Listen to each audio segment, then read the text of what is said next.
Welcome to Beats and Beyond podcast with me, your host, Lachlan Marr.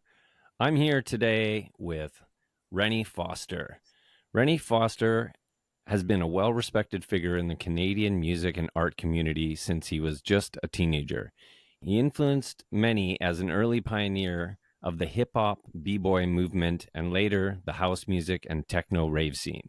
His musical career began as a member of Sound Advice, one of the first hip-hop groups to emerge in the late 80s from Western Canada. Members of this group went on to form the Juno Award-winning act, Swollen Members, and Rennie went on to create a prolific solo career focused on underground dance music. Rennie relocated to Tokyo, Japan in 2004 and became an important part of the Japanese club scene, playing all over Japan in venues like Womb, ageHa, Yellow, Unit, Metro in Kyoto, Triangle in Osaka, Be Green in Okinawa, and Nagisa Festival until relocating back to Canada in 2011. Rennie, how's it going, my man? Great. Nice to be here.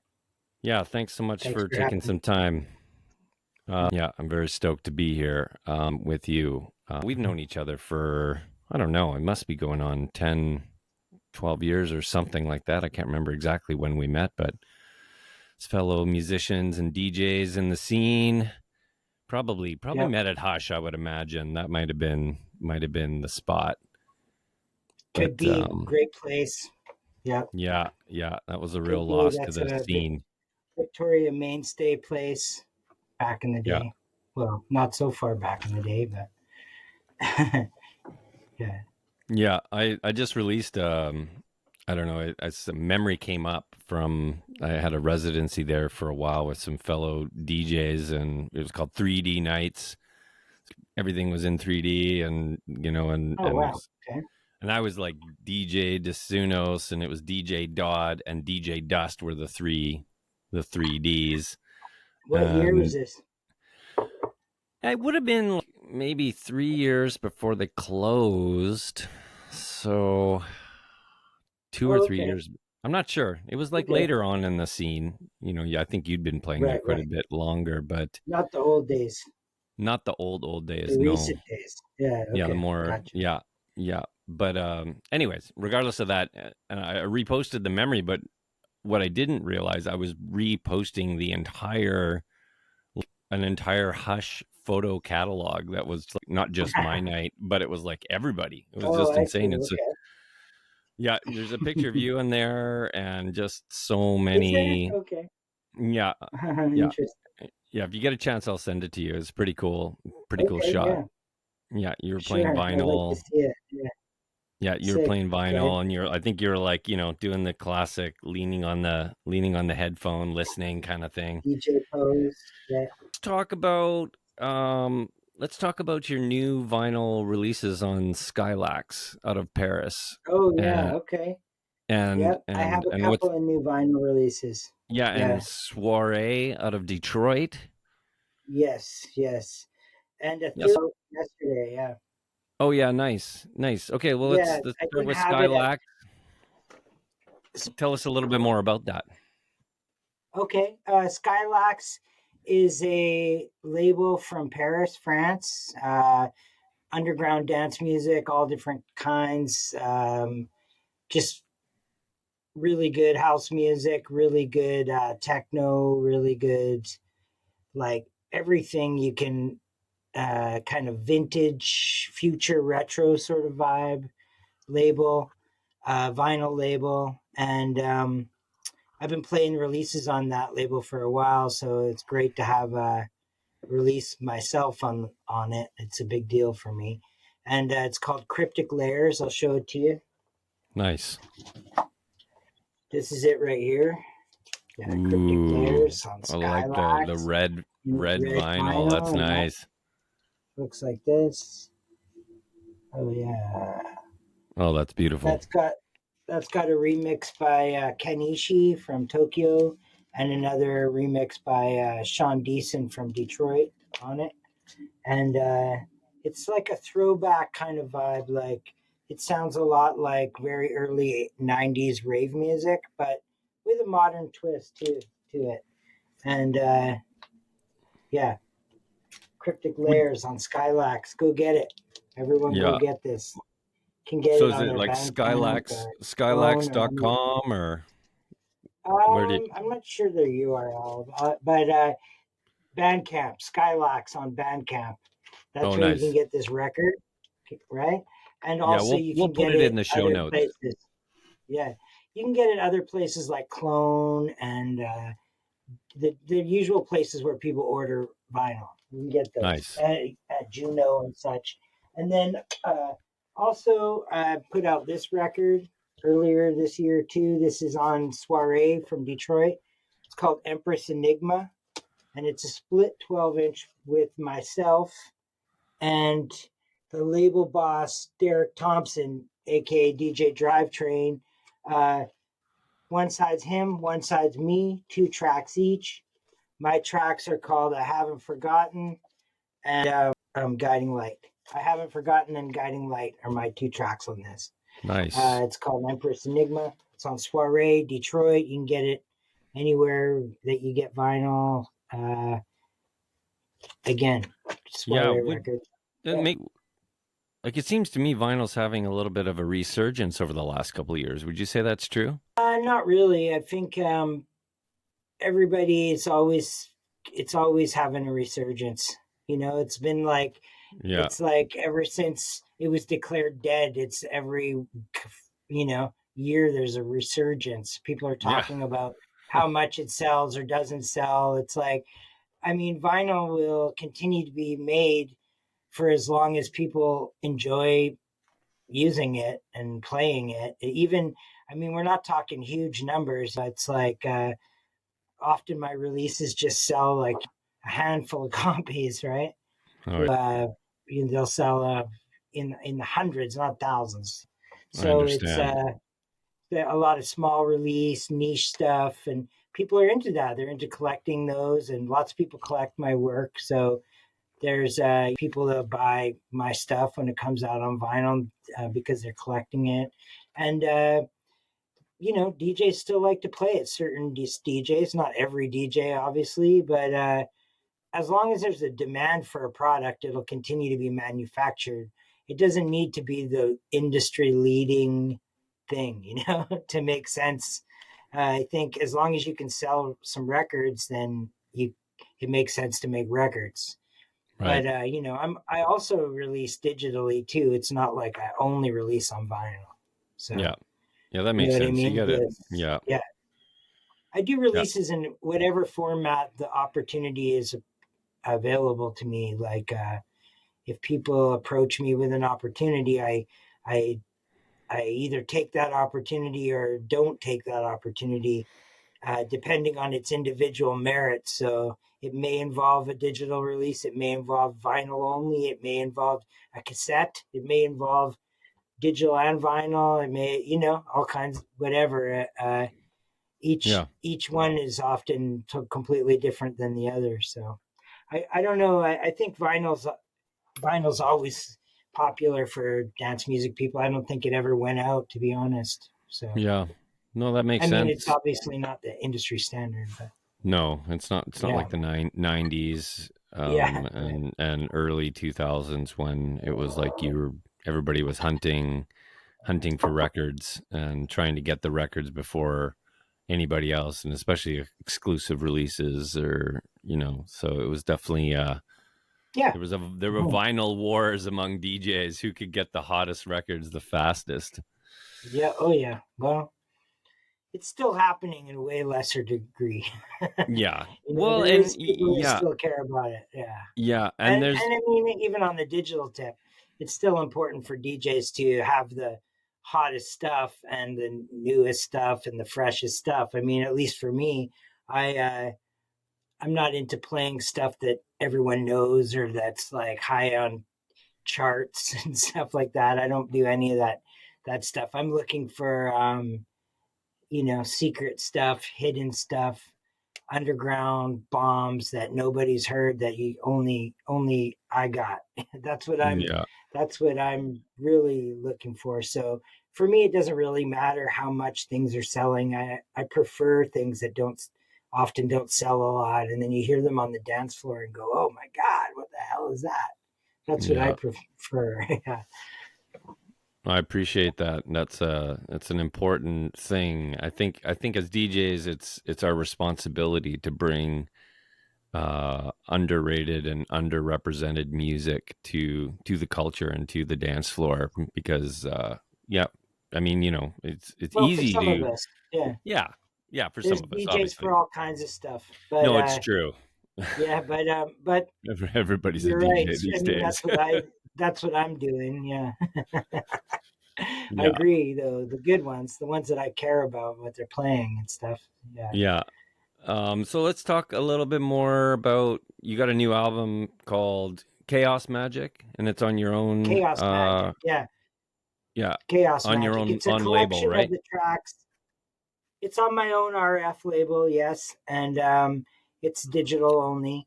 And it came out at the beginning of July. And it's my fifth studio full length album. It's made up of tracks that I've been releasing as singles with remixes and stuff on RF over the course of the last year or so. And then some of those put with some fresh tracks and in one collection, and that's Chaos Magic. So uh, check it out. It's on all the digital platforms, Spotify and Beatport and Track Source and everywhere you can imagine. Yeah. Nice. Soon I'm going to put it up on Bandcamp, and I'm thinking I might make it free on Bandcamp. I don't know. Yeah, I or might. at least by donation or something, Yeah, buy pay what you donation. Pay want or what you something. want. Yeah, pay what you want Yeah. with It's like a nice. You zero. gotta you gotta ask for the support, man. It's mostly comes Yeah, I in the do form pretty of good on gigs, right? Bandcamp. I mean, yeah, people support the label on Bandcamp. And I find that if I do that, the free thing, sometimes people pay nice amounts anyway. That's And great. I just want people to have the album, like that already a lot of the tracks have done their diligence as singles and done some sales as singles. So I want to make it, some people might not buy the album because they bought a couple of the singles that are already on it. So I want to make it easy for them, just have the album and listen to it, like that. I don't really care about, uh, a few extra download sales one way or another. So I'm giving it a little time to sell on the platforms, and then I'll put it up on Bandcamp probably for free. Yeah, by Nice. donation. No, Yeah. that's great. I can't wait to check it out. Yeah, Thank you. I want to ask you just tell us a little bit about your production process, how you make records, how you make tracks. What's your process like? Just this is for me, but also for, I'm trying to cultivate a split audience of music producers or burgeoning music producers to hear from folks who've been in the industry for years and releasing records for years. So like what kind of, process tips or anything you want to say about producing music? Well, I come from a background, I was really late to get into computers.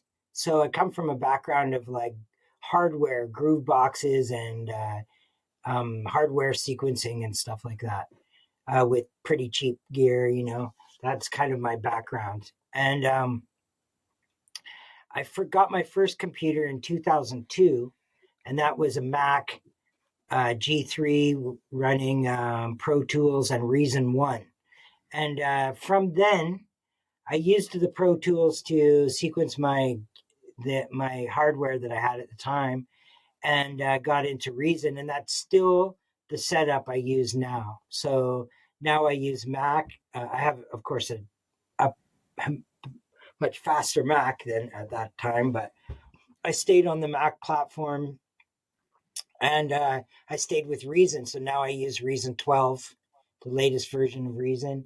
I don't need Pro Tools anymore because Reason does all my sequencing and all the things I used to do with Pro Tools. It's grown in power. So I use mainly Reason and hardware is my main core setup. I've got can't see it off to the side here, but I've got like some nice synthesizers, and my interface I'm using right now is a Tascam Model 12, a Mac Mini with the M1 Mac Mini, and running Reason 12, and I still use a lot of groove boxes and stuff. Like I use this beastly 909.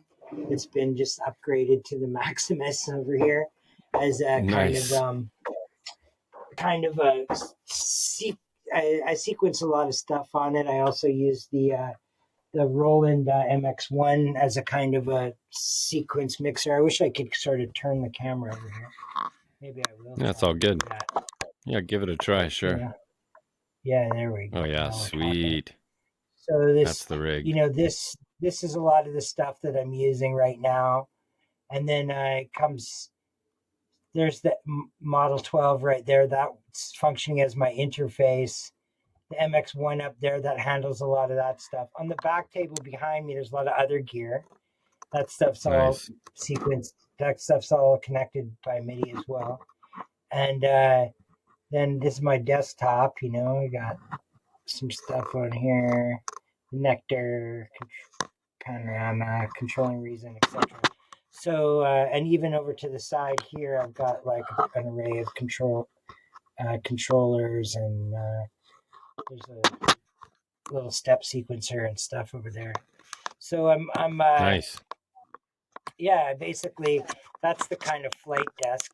But all that stuff is sequenced by Reason, recorded into Reason, and the tracks are finished within Reason. Yeah, Nice. Well, 12. thanks for The sharing a new little studio tour. That was cool. Thanks. And I also use Machine a little bit. So I usually run Machine inside Reason as a VST. So, Oh, and neat. I have a huge collection of plugins too, and they're like native Reason plugins, so they're called rack extensions, and they go inside the Reason rack. They're like a special plugin language protocol. Anyway, Yeah. I got like a vast collection of them. I mean, I got to have more than half of them in existence. Yeah, I got a lot of Wow. them. Yeah, Wow. so yeah, Nice. that's what I'm using for making tracks. And then in the other room, my studio is actually two rooms. I have another room that's just for DJ related stuff. So in there, that's like my DJ setup. There's a bar and a dance floor, and also another computer that handles DJ related streaming and recording and things like that. Yeah. Oh, cool. Yeah. Nice. Did you get into the, a little bit of live streaming or whatever during the pandemic or?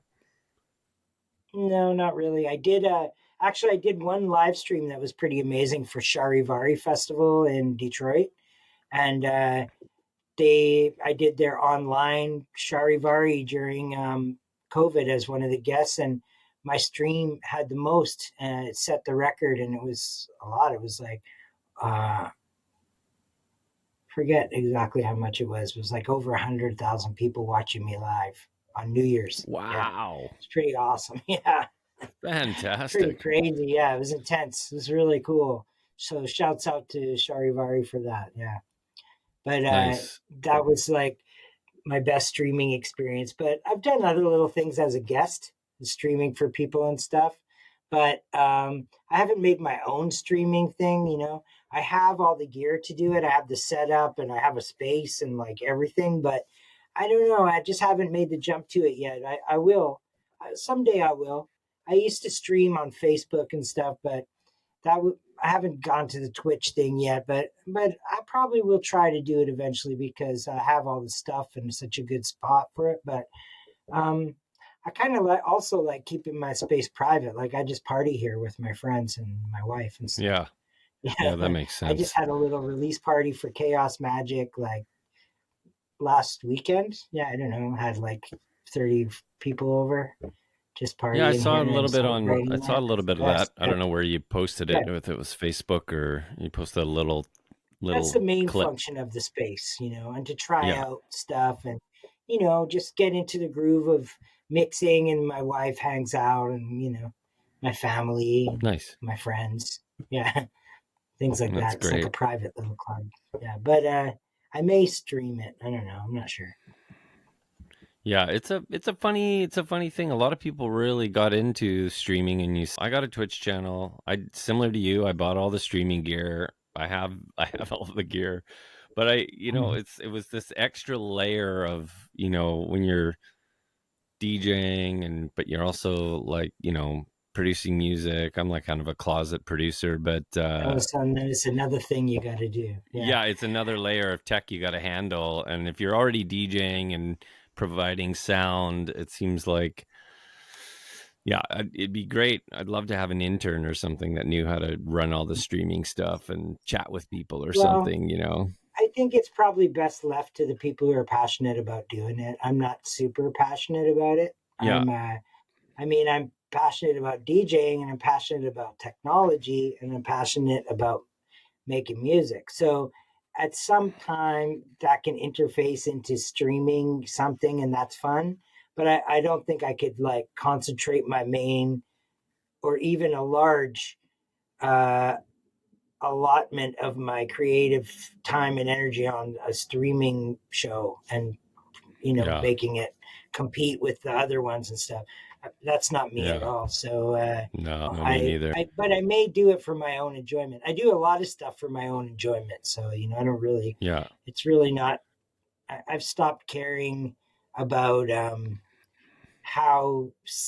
I mean, of course, I want things to be successful, and I'm happy when one of my tracks pops off, or when people are playing it, or when some notoriety happens or opportunity. But I'm older now. I'm not really like the thirsty young guy that I used to be that wants to, you know what I mean? I'm kind of happy. I'm fine. I'm good. yeah, I don't need to promote myself super hard. You know what I mean? I'm not drawn to do that. yeah. Yeah, it seems like that's what Yeah. it's kind of. I totally Right. agree with you there. It seems like it is a good way to make content and chop it up and use it if you're hard on the promotional tip and stuff like that. But yeah, it did for me. I think growing up I just want to make in the tracks, bro. yeah, Yeah. I totally hear that, man. I think growing like similar to you Yeah. growing up in the underground scene, there's something about people getting together and bass bins and sound Yeah. And systems and to dance me, I've been culture. Like doing this. that's Mhm. yeah. Well, You go. I've been doing this thing for the same reason basically for since I started, and that's to have my music being danced to in the party. I make dance music for a reason so people can dance to it.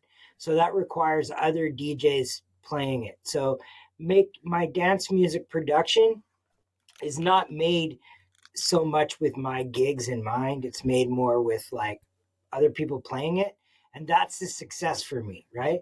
I make underground Nice. music. And so of course, it gets played in underground places. So it doesn't disappoint me that if it doesn't get played in the huge places with the huge guys, because that's not really what I'm making it for. If things cross over, that's cool. If they pop off, that's cool. I've had things happen like that. But I'm making it for, my own sets and for people who are into the music that I'm into, which is kind of a small niche in some ways. So it's like,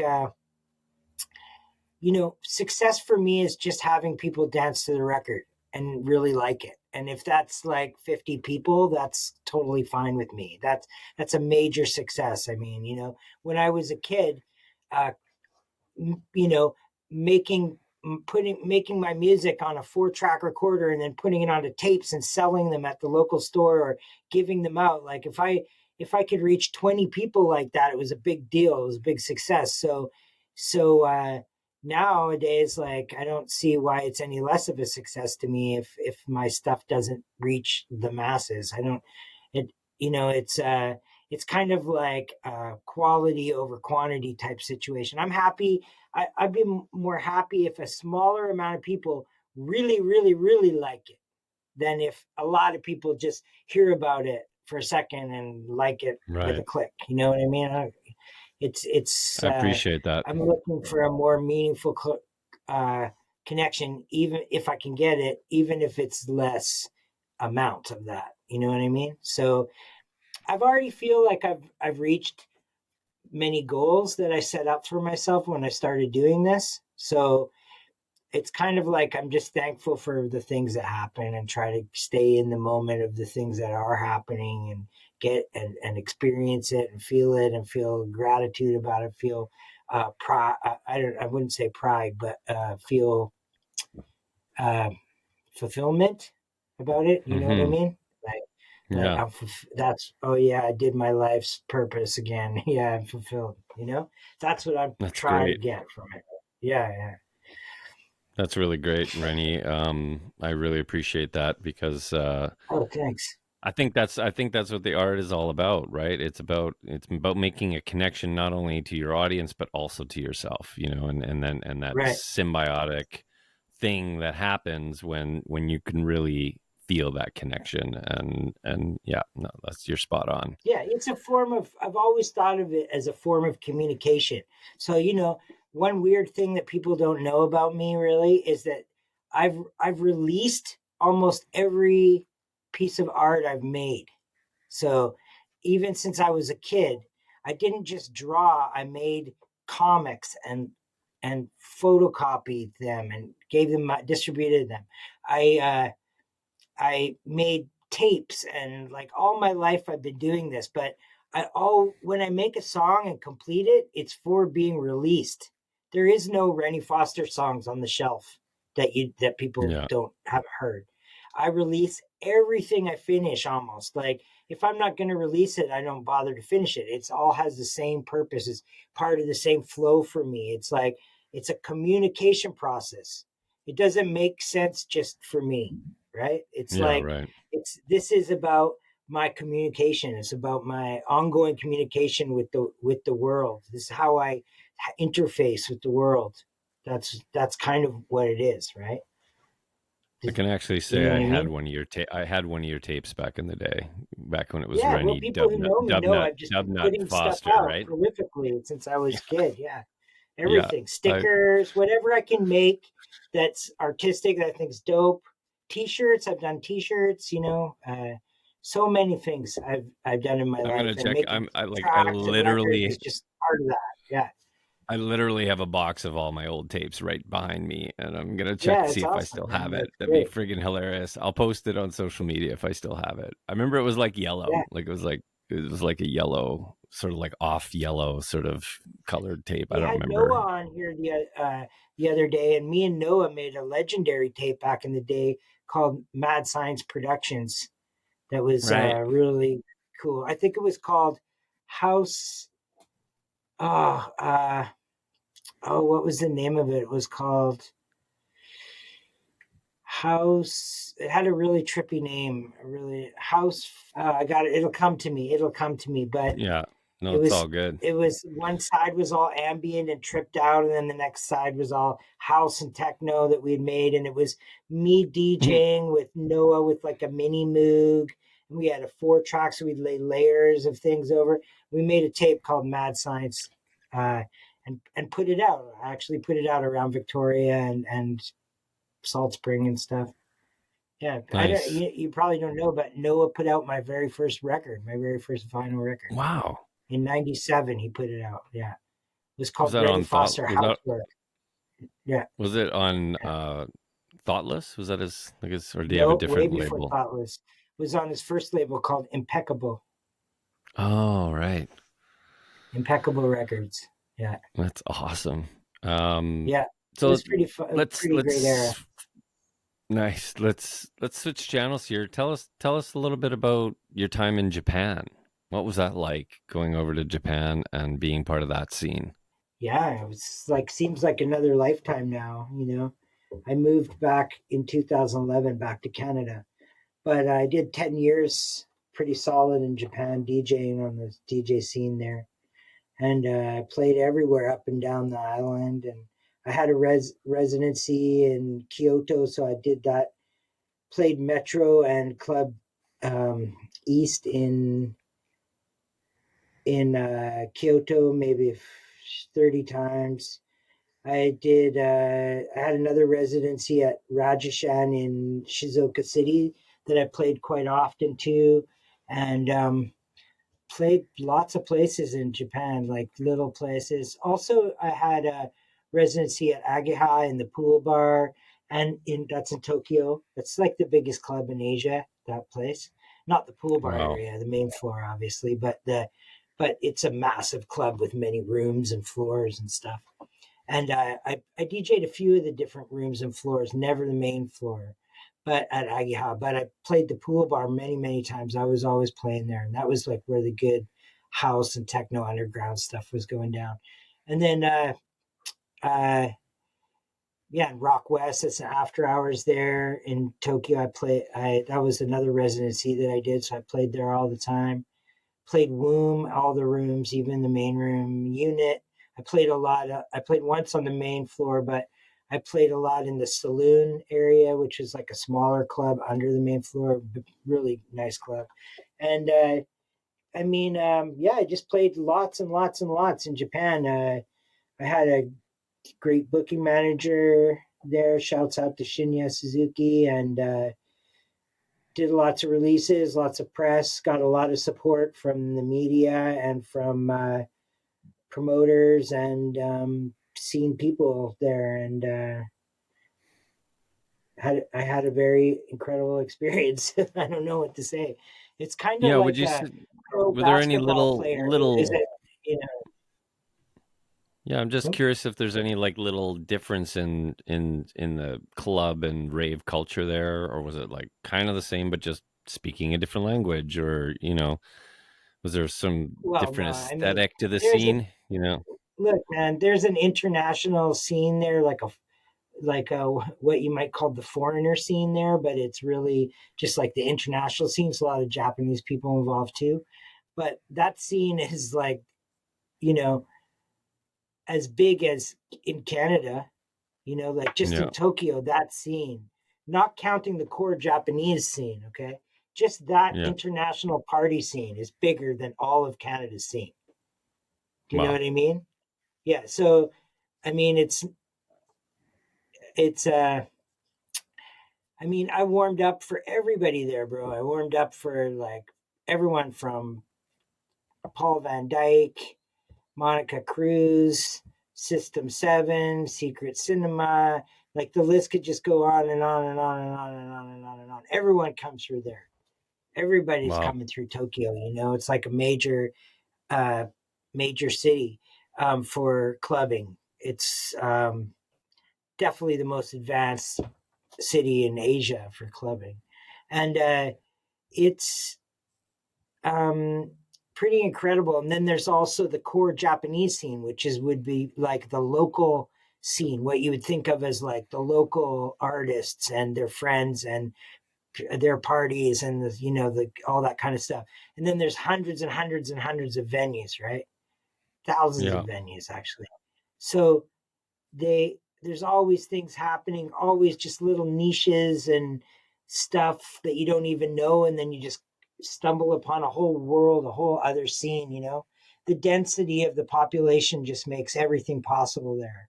And as well, I did when I was living there, it wasn't just about playing a lot, it was also about selling a lot of music, because there were major supporters of vinyl and even CDs for much longer than North America. So the record shops and things were all functioning quite a few years after they were stopping in North America. And that's one of the main reasons I was living there, because I was promoting my records in the clubs and then selling tons of them out of the shop.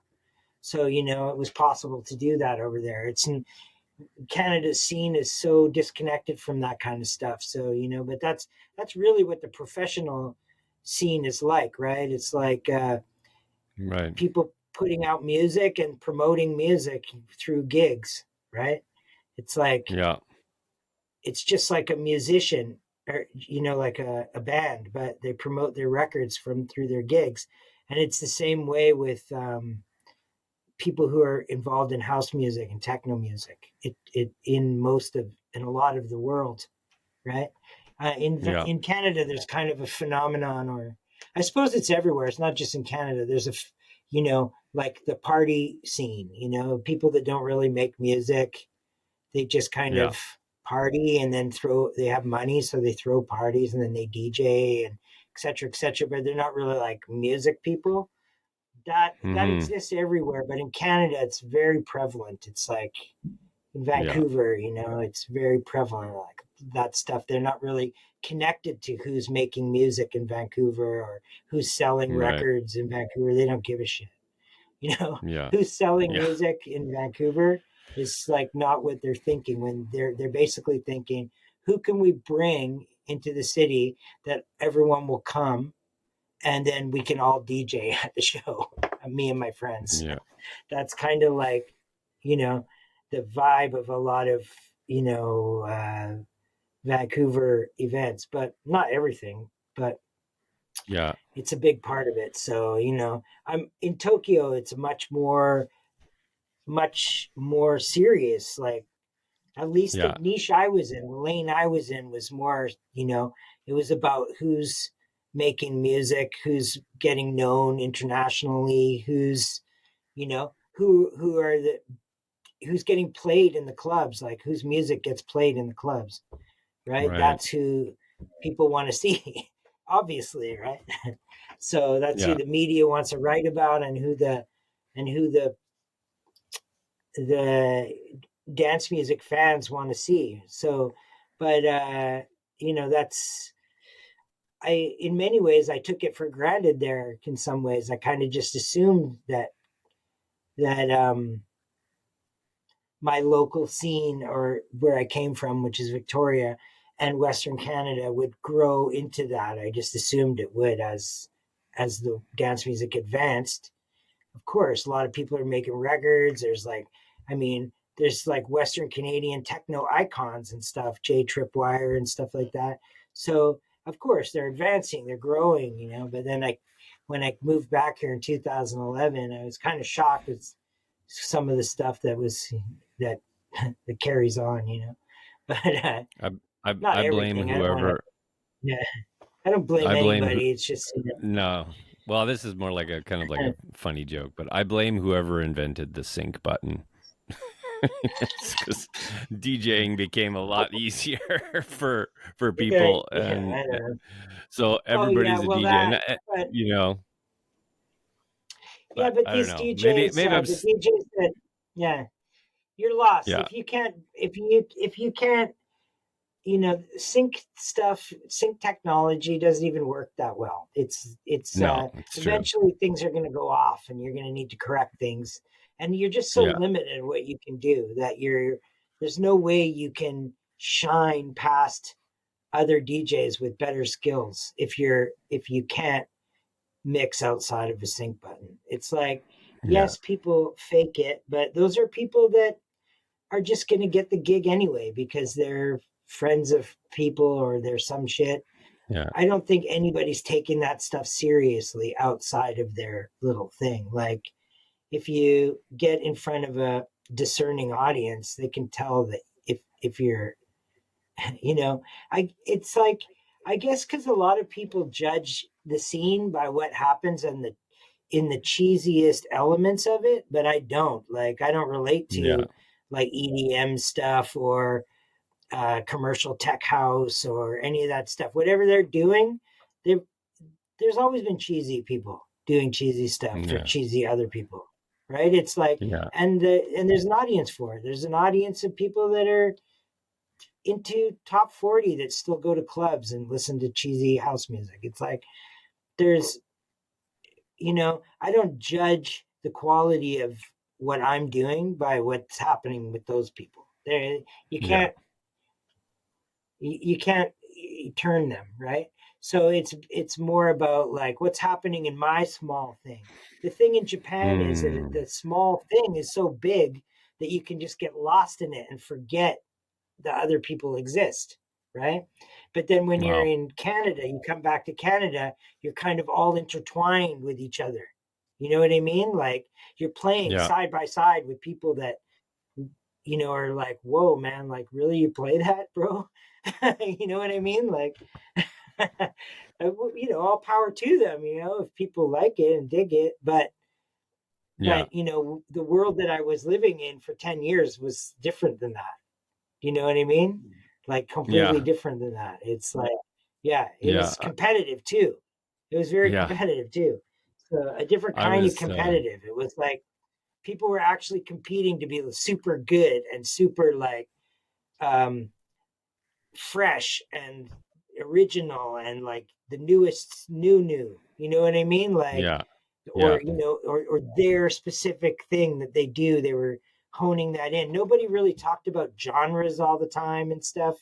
It's like the Right. people were trying to be more um let the audience decide what genre I'm doing, more come Yeah. with like some originality. But it's like I mean, here it's so weird. It's like DJs think of themselves as a certain genre DJ and stuff like Yeah. that. I just don't get the mentality. It seems so amateurish to me. There's so much more you can do with this art form, you know, Yeah. I than agree. that.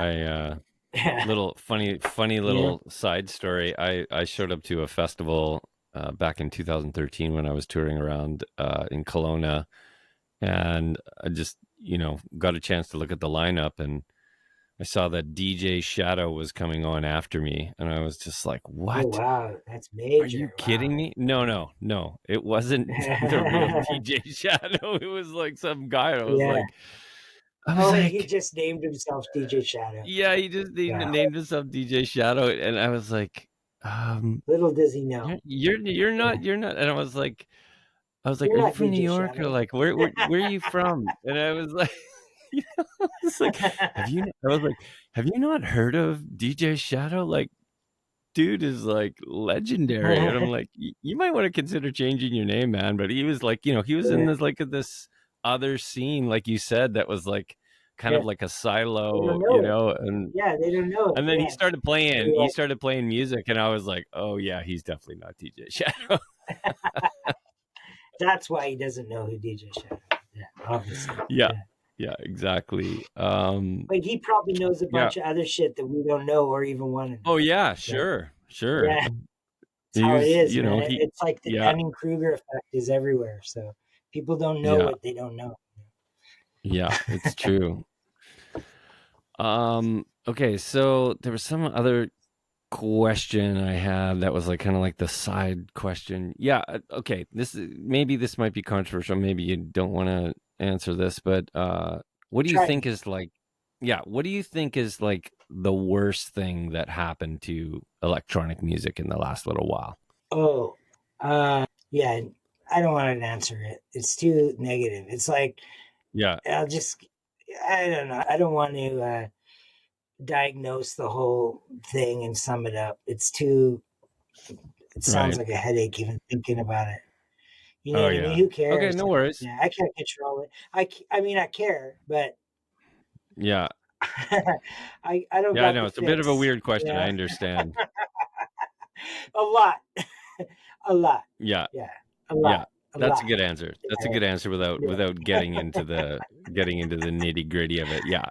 No, I hear that yeah, a too. lot, a lot, Yeah, a lot. I like how anyways, what you were describing earlier about it's like you stay in your lane, you got your niche, you've got your audience, you got your style, and I really respect that because I try to keep it it open too. I mean, everyone's welcome to it. I think of what I do as pretty accessible. I yeah, figure anybody. I mean, it's not like blasting hard techno or, it's very. What I do is very like different elements of house and techno and electro mixed together kind of thing. I I try to keep it very accessible. I mean, it's for everybody. It's like got the spirit of house music, like everybody welcome, everyone can get into it. That's what I try to do. So I'm not really like trying to alienate people. Do you know what I mean? Like I'm right. not thinking of it as like an alienation thing. You know what I mean? But Mhm. on the other thing. It's a take it or leave it situation. It's like, if you like it and you want to get down with us, then join the dance floor. If you Nice. like other things like that suck, then maybe go to another place. I don't know. Do you know what I mean? Yeah. And all power to them, So I'm not Yeah. trying to change what they do, only keep what I do good, but it's open to anybody who wants to enjoy it. There's nobody who's Right. not welcome. I don't believe in the concept of like randoms and stuff like that. I'm a professional DJ. I'm there to entertain the crowd, not just my friends. So Yeah. I yeah. appreciate that. That's a good answer. Let's go a little off music. So I don't know when I came across it. Maybe it was in your Facebook feed, but you're a Mason. Tell me a little bit about that. Yes. Uh, I'm a I'm a Freemason. What can I say? Yeah, there's not much more to it than that. My grandfather was a Freemason, and I'm a Freemason. Yeah, Nice. yeah. Yeah, Uh, I happen to be an odd fellow, which is a bit of a different that's thing what than the you were Masons, saying. That's what you were saying. Yeah, but a bit I similar. DJ'd So at the it's Oddfellow Lodge. Yeah, I DJ'd in the yeah, Oddfellow Lodge. Very beautiful oh, lodge. Yeah, yeah, yeah. yeah. Very beautiful lodge. I joined. I'll just tell you a little bit. Like I joined because that particular lodge in Victoria, BC, is very active in the community in giving back to the world, and it it actually some kind of weird, And I wanted to see what was going on behind, the sort of quote unquote, the secret society part of it, right? Because it's interesting, but it was through a friend who It's good wanted for to you. sponsor Yeah, me, yeah. and it is this incredible community of folks in Victoria that are just want to It's a help people brotherhood. and give back to the community, right? Hmm. It's a Yeah, fraternal organization. So it's a brotherhood, right? So yeah, it's very important. Yeah, very important. Yeah. It's yeah, uh it's yeah, it's great. I think it's great that you're involved in that. Yeah, it's good for you. Yeah. yeah. In my The opinion. thing. I mean, sure Yeah, other people well, have different opinions. yeah, yeah. I Yeah. know there's lots of different opinions out there on that, but I have to say it really opened up my world. Like it was through a gig I did at the Oddfellows that this other person in the electronic music scene, Kaitiami, saw me DJing, and she was like, "What are you up to?" And I was like, "Well, I'm just been DJing in the local scene." And she was like, "Do you want Kitami, to?" the violinist. Yeah, exactly. Yeah, Yeah, I and know her. she was Yep. like, "Yeah." She was like, "Do you want to play some shows with me?" I was like, "Sure." And then next thing you know, I was swept off on tour for like an entire year with her, and it was, Oh, that's fun. check. It was like check one of those Yeah. goals that I was like, I want to be a touring artist at some point. And, I was Right, right. remixing some beats for her and DJing. And then she found out I played guitar and could sing and rap a little bit. And next thing you know, we hired a DJ. And so I wasn't even DJing anymore. And I was just being more of a Oh, what? musician, which was, yeah, yeah, it That's was just really crazy. cool. Yeah, That sounds it was fun. super Yeah. fun. Yeah, it was She's super very fun. nice So, too. So, nice person to tour with. yeah. But so tell me, how did that lead to Oddfellows? Well, it was the gig at Oddfellows that I was Oh, introduced to okay. her. I was opening up for her, and she liked what I Right. played and how I played it, and she was just like, "I'm looking for a DJ right now. Oh, okay. I see. So it just I went think, down at the lodge. yeah, it Went just down at happened the lodge. literally Yeah. at a gig at the lodge, and then it Right. was like, I mean, if I hadn't joined, and if I hadn't, this is just the way I look at it, you know, it was like, there's no coincidences, It was No, no. like, Everything happens for a reason in my world. But yeah, it's cool that you're an odd fellow, though. I like that. I like that. It's good.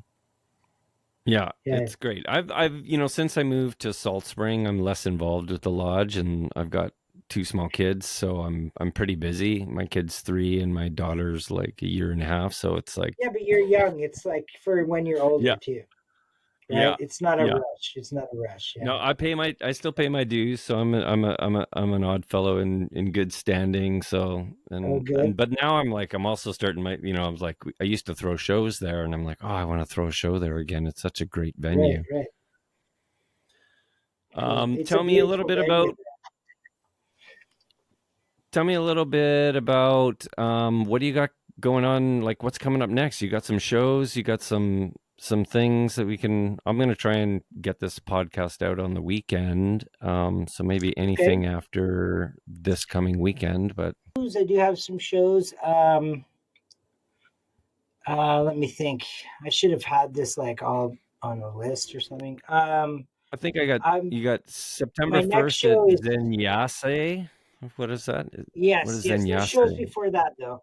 So August 12th, I'll be playing with Muan at the Vault in Vancouver, Nice, and that's going to be a big party. Um, and August 12th, and I'm playing again at the Vault September 15th, warming up for Derek Carter. That's in the main room at the right, Vault in Vancouver. I'll be playing September 1st, like you said, at Zenyasai, which is the pre-party for the Nikkei Matsuri Japanese Festival that starts on the Saturday. This is the Friday night festivities, and I'm nice, DJing there. Beautiful outdoor venue, beer garden, food trucks, vendors, all that kind of stuff. It's only $10. It's going to be awesome. That's called Zenyasai on September 1st. Then September 15th, warming up for Derek Carter. Then, also August 26th, I just got booked today to play at a new venue called Industrial Garden. And huh, Industrial Garden, I believe this is run by the same people who run Vantech. And the grand opening is this weekend. Yep, it's Vantech Industrial Garden. It's their new venue, so they have two venues now, I believe. And playing, and that's August 26th, Saturday. I'll be playing there from 8 p.m. to 10 p.m. The party goes from 4 p.m. to 10 p.m. So it's uh, outdoor venue, daytime. Yeah, venue. nice. I think that's all the shows. I don't have a Gorgamish date right now, but I'll be playing Gorgamish coming up pretty soon. It's get almost about time for me to get back there. I play there every couple of months. And Is that a also, I club? believe I'm What is that playing venue? Gorgamish is an after hours club. It's probably Canada's best after hours, top after hours club, and that's on Smythe and Granville, and it's been going about um, over 20 years, I believe, or just 20 years. What? And 19 years, 20 years. It's been going a long Wow. time. And I've been DJing there for about 10 years. I've been DJing there 10 years now, actually, this year. And I play there pretty often, about once a month or every couple months. And it's an ongoing residency I've been doing for a long time.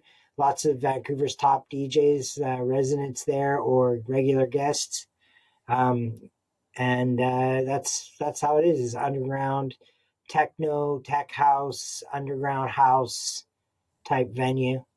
And Fantastic. it runs every Friday night, Saturday night, but actually in the morning. So opens at 2 a.m. and goes until 8 a.m.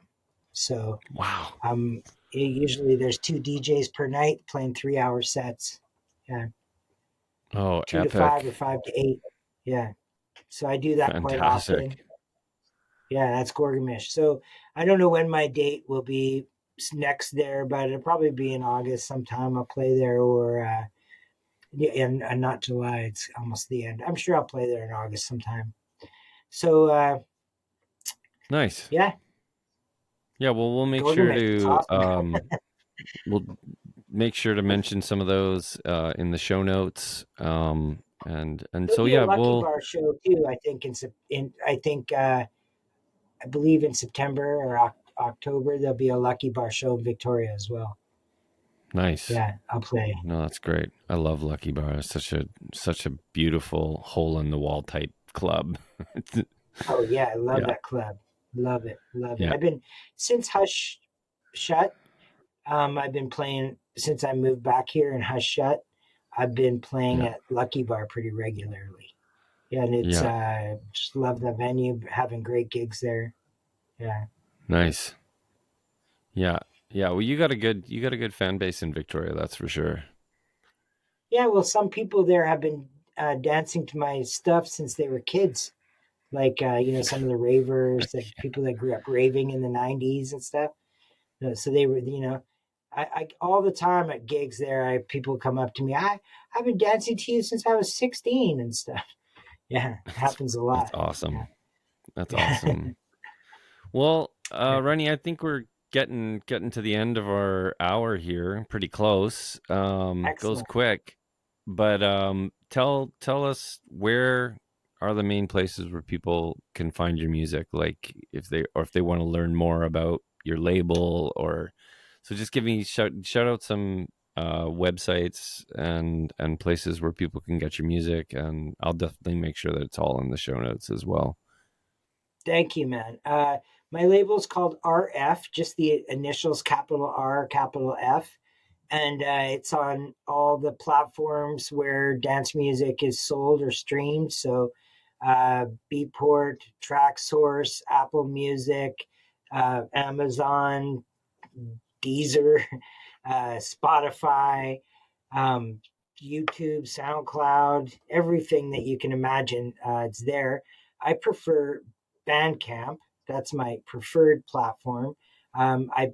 Any platform's good to stream or download as you wish. I appreciate anyone going to check out my label. I put a lot of work into it and release a lot of artists which I think are good, and a lot of tracks which I'm playing in my sets. The secret gems sometimes get released out on my label, and I'd appreciate anyone checking that out. Uh, RF, or just check Rennie Foster on Bandcamp. You'll find the RF label from that. Nice. Do some shout outs to some of the artists you host on your label. Oh, some of the artists on my label. Well, I just released a great Vancouver artist called Move 78, and he will also be playing live, his first debut live at the Zenyasai party, which I mentioned earlier. So he'll be debuting his live performance there. Also, Biegas, he'll be DJing at Zenyasai. He's also has a remix on RF of Dicky Doo and an EP coming up. Um, Other guys, Shane Breen, he's a Irish artist that I work with here. Working on some of his stuff on my label. New Perseus Tracks EP coming up on RF. I got Satoshi Fumi just handed in a gorgeous remix of my new track Machida Heights coming out on RF. Um, so many releases ready to come out. Trekkie from France, really great EP of his coming out with tons of remixes, so many remixes, many hot names, new and old school from all over the world on like a massive remix set that we're dropping called "In This Together" by Trekkie, and Nice. so much, so much. Please watch the RF label. That's my main, labor of love. So yeah. That's great, Rennie. Thanks so much. I really appreciate that, and I'll definitely make sure to shout that out to people, especially the Bandcamp. Bandcamp's a really great, yeah, it's a great spot to release music as an independent artist, and they often have like really good deals on Fridays. They do a kind of a Oh Friday yeah, thing yeah, where, yeah. which is really Yep. cool. But First it's Friday it's of kind every of the month. Yeah. Yeah, yeah, it's the best way to support local music and local artists, because most of that money goes into your pocket, not into the streaming platforms. Even though I appreciate the streaming platforms too, because it's an opportunity to reach a wider audience. But I also really recommend go and buy the music. People buy the music. Word. Yeah, Thanks, Rennie. I We'll agree. chat again soon. I really appreciate you being on the show. And similar to what he said, you can find Beats and Beyond on all your major streaming platforms. Thanks so much, and we'll catch you next time. Thank you, man. Want to stay up to date on all things Beats and Beyond? Please hit that subscribe button, and then maybe we can go live. Have a great day.